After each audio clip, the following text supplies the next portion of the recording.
this is what we just bagged, and then we put the seed on it.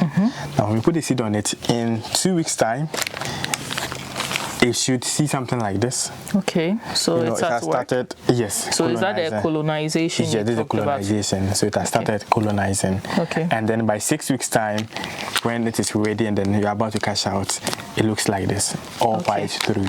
So meaning it's gotten to the bottom everywhere. Yes. So as you can see, everywhere looks white as compared to this. Yes. And this one, the rubber is white. That's why it looks like it's colonized. But then it's now at I think 1/3 part of it. So by 6 weeks time, it gets to the bottom. Okay. But this is fully colonized. Okay. So what does it mean if it's fully colonized? What's the next thing? So the next thing is that, like I said, we are approaching cash out season.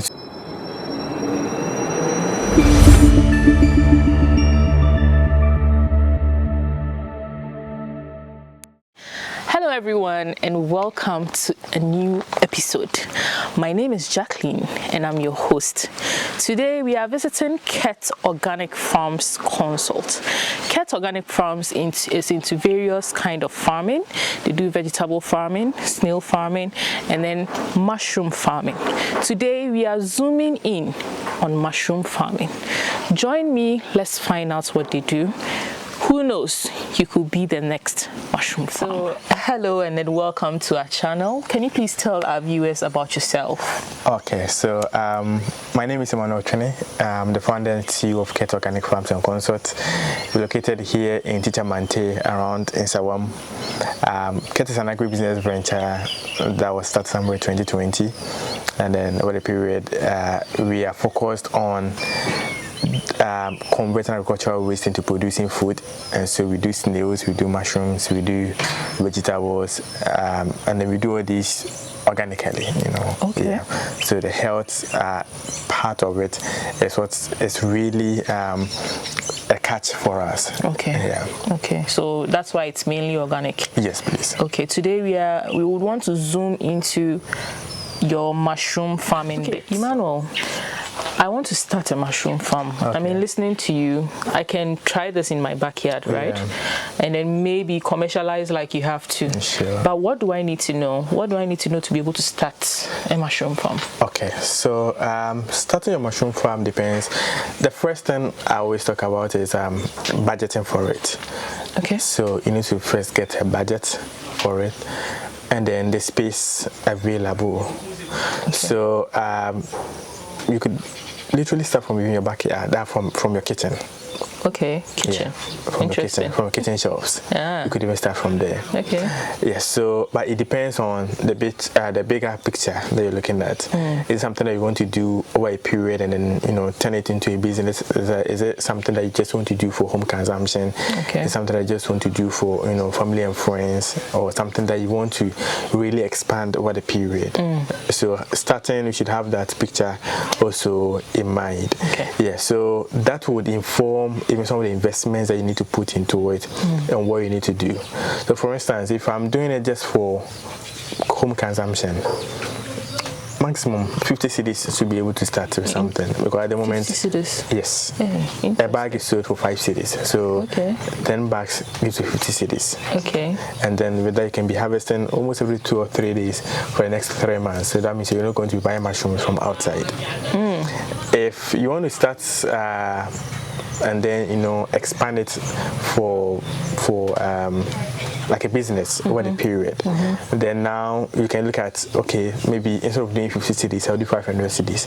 I'm buying 100 bags to start with. And that way I'll be able to make enough to sell, and then be able to raise generate more revenues as a result of that. Okay. So it really depends on what you're looking at. The end goal. The end goal, yes. Okay. But then you should get what you need to start is the major thing that you need to start to get is the humid environment.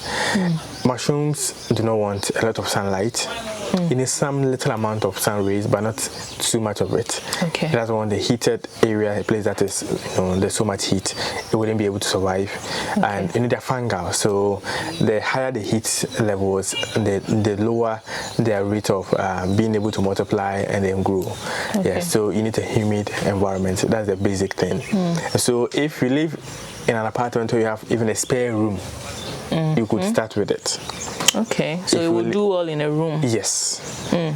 So starting really depends on you and what you want to do and the plan you have for it, the future you see your business go into, and that is what would inform how you want to start it. Okay. Now, there are two ways to it. You could either start from doing your own composting from the ground, what you're going to be doing some few minutes from now, or starting halfway. That is buying the compost from an existing farmer who has produced it, put the seed on it, you buy, open, then you start harvesting. So it depends on your energy levels, whether you be able to do your composting yourself or you have people to help you do the composting, or whether you want to just start from halfway. And that way, it cuts a lot of labor costs and other expenditure from there. And so you start from somewhere, start building it, start producing the mushrooms, selling, and then maybe in the long run you come back to start producing your own, because maybe you expand your market, there's high demand on you, so you can't rely on other farmers to give you the bags before you're able to produce. You want to produce your own bags and then expand it over the period. Yeah, so it depends on you as the individual. Okay, but at what point does training come in then, or it doesn't require training? Yes, so thank you for bringing me back. So training is a central point. Okay. One thing I've realized here in Ghana especially is that when it comes to something related to agric and agribusiness, most people think that, oh, this one I can do it. There's no point having to go for a training. But trust me, doing any of these agribusinesses without training is a room for disaster. At the end of the day, there are a lot of things that you will spend a lot of cash on if you don't have a training. And what happens also, what would help you when you train is that at least the people, whoever is going to train you, will be able to help you jump certain hurdles that they went through before getting to where they are at the moment. And so for me, I always tell people that if you want to get if you want to get it done the right way, get it trained. Don't really focus on the amount involved, but look at the knowledge that you can tap from that and how much that knowledge you've acquired will be able to help you, reduce certain unnecessary costs. So training is the basics. You need to first be trained by an existing farmer, someone that is practicing it, not someone that is just saying it. What's the difference between the two? The others that will go to YouTube, read about it. The others that will just read about it online. The others that will just, they do not have any practical knowledge of it, but they have the theoretical understanding of it. So they would, kind of organize trainings and tell you, we want to organize this training, we want to train you on this. They'll take you to a classroom. Now that's where they're going to train you on mushroom production. Mushroom production is more practical than theory. So if somebody takes you to a classroom to teach you mushroom production without adding a practical to it, they're not doing any good. Yeah, so you need to get someone who is already in the production processes. Go to them, go to the farm. Don't sit at home and then let them lecture you online. Go to the farm, experience it with them. Like go through the process with them. That way you'll be able to equip yourself. Even if you want to start halfway, at least you have the basics, the knowledge from the basics. Because sometimes I've had clients who, for instance, farmers market who don't want to buy your mushrooms, but they want to understand the processes that you've been through. They want to visit your farm. They want traceability. Yes. And so they want to understand, they want to find out whether you yourself, you understand what you have been producing. So, and I know most of these big organizations that buy some of these products in large quantities always want to do that for the sake of traceability purposes. So it's better you get a full understanding of the whole processes than to cut it short somewhere somebody tells you, oh, you can just buy the bags, open and then water, and then you think that's it. And then they start asking you questions, and you're able to answer those questions. Then it makes the whole thing that you're doing become more like a scam. Okay. Yeah, so does QET provide that training, both theory and then practicals? Yes, QET provides these trainings. We do not just the training, but even the consulting part of it. So the setup services. So someone who's I want to start on this skill. There's a project we are doing for someone in Kumasi, a very big project. He's getting all the machines needed for production, and his idea or his aim is to produce about 10,000 bags in a day. Wow! And so we do all that. We do the training, we do a setup, we help you manage the project over a period of 3 months. The idea is that after 3 months, you should be able to, whoever we trained or whoever is involved, should be able to get enough from us to be able to carry on with the project. Yeah. Okay. So can you take me through the process to be able to get to harvest? Okay. What goes on? All right. So let's start from the scratch. Okay. So after 6 weeks of turning and all that, having your compost ready, now it is time for us to bag them into this compost rubber. Okay. So we fetch and then we pour into it. We fetch, we pour, we fetch, we pour, and then we press it with some of these bottles. Why do we need to press? The reason is that the seed which you're going to put on it is a fungi, and like I mentioned earlier, it's going to colonize. And so as it colonizes, if there are cracks in between, instead of colonizing to the base, it rather would be entering within. No. And so you wouldn't have an even colonization of the bags. So let me take you back again. When you say colonize, what does it mean? So it means that the seed which we put on top of it, the seed is going to be put just on top of it. Okay. Yes, but it needs to be able to spread all around it. Okay. So when we say it's colonized, it means the seed has been able to spread all around it. Okay. And it needs to be able to spread from top to the base. To the bottom. And before it becomes ready for opening. Okay. And so if the bags is not compact enough, it means that instead of it spreading to the base, it will rather be trying to enter into the crevices that has been created within. And so you wouldn't have proper yield from that bag. Okay. Yeah, because it's going to take the nitrogen to grow from the nutrient within here. Okay. So let's assume that this is the bag, and you put the seed on it, and then there are crevices here, so it ends here and it's not able to go further. It means that the nutrients here cannot be supported, cannot be used to support the growth of the bag. So it needs to get to the bottom. Yes, it needs to get to the bottom. Okay. Yes. So here at this point, so you're going to, you can add up to make it as full as possible. Okay. And then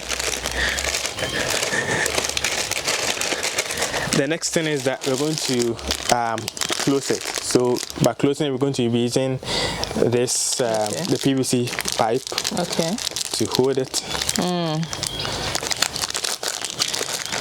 The reason we do some of these things is because the fungi we are going to use is very sensitive to contamination. Okay. And so you need to ensure that. So you need to ensure that you are putting in measures to ensure that you reduce contamination to the minimum barest. So here we put the PVC on, then we spread it. We open up. Then we put the rubber band on it. Okay. The reason we do this is that we only want to open up or leave a small space we're going to put the seed on when everything is said and done. So from here we put a cotton or a paper on it to seal it. Then now we move it to the point where we're going to be sterilizing it. Okay. Now, sterilization is just like how the local gen is being prepared, the application is being prepared. Okay. So we set fire we put these bags in the barrel. We set fire under it. We leave it on the fire for about 8 hours. Between 4 to 6 hours, depending on the intensity of the heat you are applying. Okay. Then we leave it on for about 4 to 6 hours to ensure that every other microbe in here is being cleared. Okay.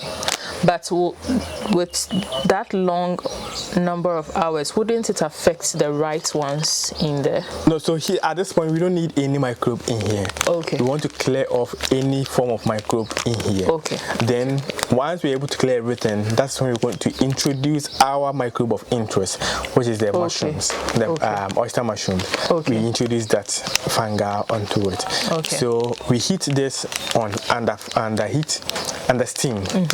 Actually, under steam. So we're going to, in the barrel, we're going to create a platform on top within the barrel. Then we pack these bags in them. Okay. Then the heat, the vapor from the water from the base is what is going to with the steam and then steam up and then deal with all the microbes in here. Okay. Then from the sterilization, we bring them back here. Then it is time for us to put our seed on. Okay. So now we open this up. So we use either a stick or anything that could enter. We break it and then we open it up. We break they are stuck together. Yeah. So we break them open. We spread them open and then we can pour them onto this. So this is what I was saying, that there are other farmers who will use just this one bottle to on 20 bags. Which is not ideal because then the fewer the spawn on the bags, the less strength or the ability or the energy it will have or the impact it will have on the bag to produce more. And so you put more on the bag, you get a better yield. And so ideally this is supposed to do just about 10 of these bags. Yes. So do you have something you use to measure the amount you pour or the quantity you pour on each bag? No, but with time and with experience, yes, you'll be able to tell, okay, this bag, once I pour these volumes, I should be able to do 10 bags with it. But in the long run, you're looking at doing 10, using this on 10 bags. That way, at least once you have that time, you know how to spread it. Yes, to spread it. Yeah. So once we pour it in, we've put the seeds in the bag. Yes. How long is that going to take? Do we close the bag again? Yes. So we open when we're about putting the seed on it. We open either the cotton or the foam or the paper which we inserted here. We take it open and then we put the seed on it. But before we put the seed on it, we need to sterilize our hands. Like I said, it's very sensitive to contamination. So you sterilize your hand. You put the seed on it. You close it back. Then we place it down for it to start colonizing gradually. So maybe we can look at some of that here. We have different stages of them there. Okay, so here, this is what we just bagged, and then we put the seed on it. Now when we put the seed on it, in 2 weeks time, it should see something like this. So it has started. Yes. So is that the colonization? Yeah, this is the colonization. So it has started colonizing. And then by 6 weeks time, when it is ready and then you're about to cash out, it looks like this, all white through. So meaning it's gotten to the bottom everywhere. Yes. So as you can see, everywhere looks white as compared to this. And this one, the rubber is white. That's why it looks like it's colonized. But then it's now at I think 1/3 part of it. So by 6 weeks time, it gets to the bottom. But this is fully colonized. So what does it mean if it's fully colonized? What's the next thing? So the next thing is that, like I said, we are approaching cash out season. So we open it with a blade. We start watering and then we start harvesting. Maximum in 10 days after opening, it should start harvesting maximum. So once you open it and then you start watering it, sometimes the next day you start harvesting. Interesting. Especially when the temperatures are cool, maybe it rains maybe about 2 or 3 times before during this season when it's been raining and temperatures are cool. So once you open it, maximum 3-4 days, you start seeing mushroom sprouts. Okay. Yeah. So I can go with this, keep it in somewhere kitchen, in my room. the corridor. My kitchen is usually hot too. Okay. So so maybe on the corridor, on the porch somewhere. Make sure it's humid enough. Yes. Now you talk about watering. Yes. What amount of water do I need to water? For each, let's say if you have 1,000 bags, you use one knapsack, that's 15 liters of water to spray morning and evening. Okay, so it needs to be sprayed morning and evening. Yes. Okay. Because it's the water that would make it sprout. Okay. So if you're not watering it, then it's not going to sprout. So the more water you give it, morning and evening. As far as you want it to sprout for you, they need to water it every day. Okay. Unless of course you don't want it to sprout, then you can leave spaces in between. Okay. Yeah. So I'm definitely going to leave with one of these anyway. Sure. Now, once I have these, how long am I going to harvest from this before I can say, okay, from this? Yes. Just this one? Yes. Interesting. And each one of them is supposed to give you a minimum of 0.5 kilogram of mushrooms within the period of 3 months, each bag. Interesting. Now, you buy a bag for 5 cedis, and at the moment, a kilo of mushroom is between 40 and 50 cedis. Yes. Wow. So, if you buy 5 cedis and within a space of 2-3 months, you are getting 25 or 30 cedis from it. So that's about 400% ROI. Yes, so mushroom is one of the areas that it has a good and great potential. Yeah, because this is from organic waste. Yes. And then you are making more from it. Exactly. I mean, it's at the end of the day, it's also sustainable. Exactly. So give or take, right from the processes that we discussed. Yeah. So within 3 months, I should be harvesting my mushrooms. Yes. That's if you even want to start from the scratch. Yeah. If you want to start halfway, 10 days. I just need to get the bags and within then 10 days you're harvesting mushrooms. Interesting. Yeah. Interesting. This is definitely a way to go. Yeah. I'm going to look in that. And it's a great alternative for protein. Like I mentioned. If you read now, there's high rate of osteoporosis going on, especially in the elderly. Okay. People are having a lot of joint and bone problems. That's as a result of too much consumption of red meat. And so this is a healthy alternative for our oldies. Yeah. So if you have your grandparents, you are lucky to have your grandparents still alive, get them mushrooms. What of we the young ones? It's good for us. It's absolutely good for us. It's high in fiber, it's rich in vitamins, it's rich in antioxidants and all that. And so that is why we even look at we process mushrooms now into producing teas. Okay. Yeah, so we produce mushroom infused with lemongrass tea. Okay. And then we have mushroom infused with coffee tea. Interesting. Yes. So you produce all of that here. We produce everything here. Wow. The idea is that we want to give consumers a variance. So every angle you can still have some mushrooms that you're consuming. You're producing mushroom cookies for our biscuit lovers, so you can have that as a snack. Wow. We produce mushroom kebabs for events. Yeah, so we are trying to bring it as close as possible to consumers. Who wouldn't want this? The value is, health-wise and then everything, it's good. Yeah. So we want to encourage everybody. We want to encourage as much people as possible to look into going into mushroom farming. Farming has gone past the cutlasses and hoes. At this point, we can look at how we can make businesses out of this. On the flip side of it, when even if you're not looking at producing the mushrooms for food only, on the flip side, we are conserving the environment. Yeah, you're protecting the environment. Yeah. And so there might even be some grants that you could even win as a result of doing this, because you are promoting environmental sustainability. Exactly. You are kind of recycling waste. So you could even win some grant and some good money. You are giving back to society. So sure. So if anyone is interested, we're always 24/7 open to help people who are interested and wants to go into this. QET Organic Farms and Consult. Yes. This is where you should be now. Thank you. Getting things. Thank you. Thank you so much. Okay. So, Emmanuel, I want us to touch on maintenance. Okay. So what are some of the maintenance practices one should endeavor to undertake? Okay, so the major thing is to keep on watering. Mushroom is water. Water is mushrooms. You take out water, it wouldn't sprout. So ensure that you're always watering it.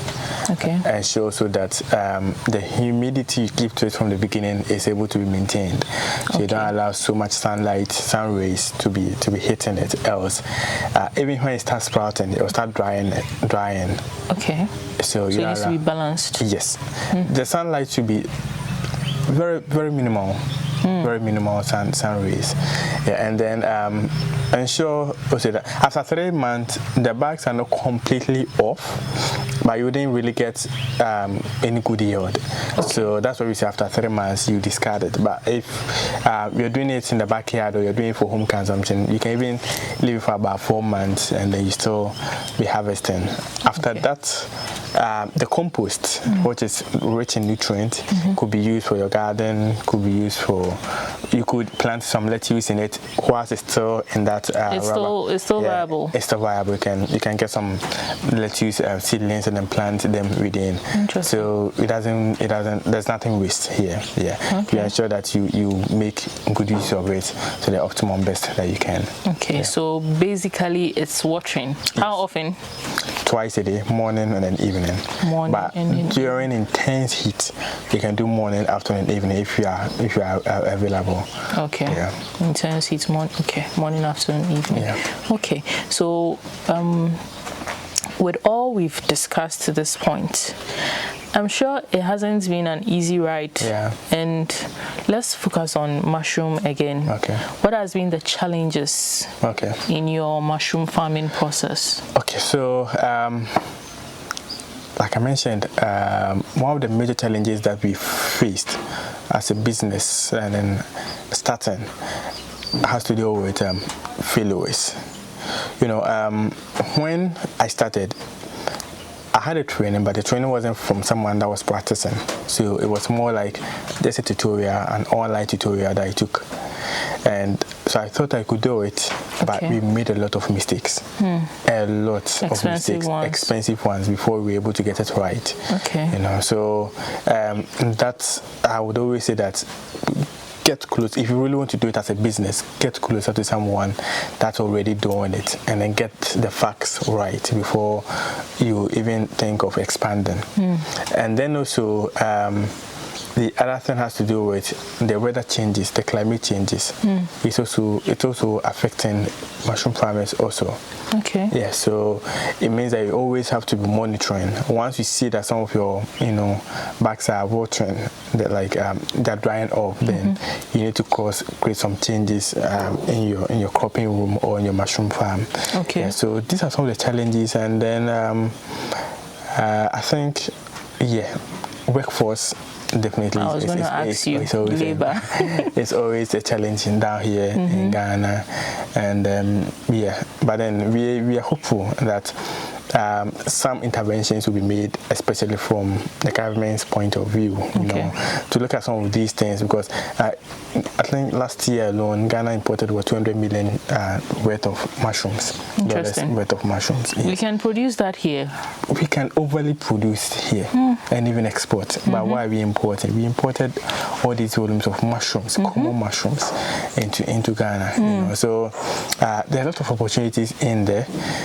So those of us listening, if you have some connection to the Ministry of Food and Agric, they shouldn't always just be focusing on cocoa and coffee and cashew.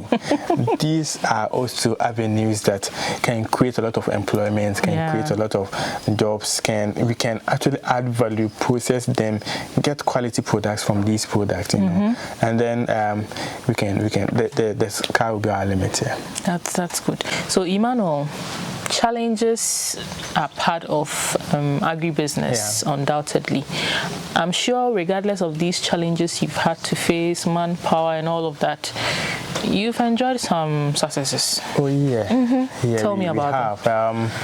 I think we've won the best youths in Agric twice. Interesting. From the Farmers Day.